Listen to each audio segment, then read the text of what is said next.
Imbul Kiri Bath. Delicious milk rice. A dessert from Sri Lanka. Serves 4. You will need 11 ingredients.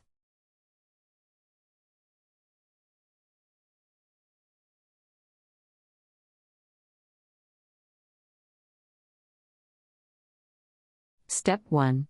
Prepare the coconut treacle mix. Pour the treacle into a pot and bring to a boil while stirring.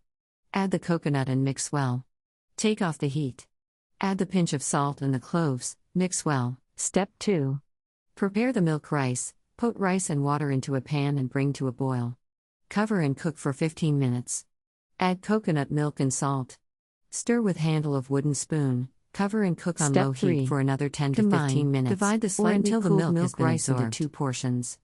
On a flat dish, evenly spread out a layer of milk rice using 1 portion.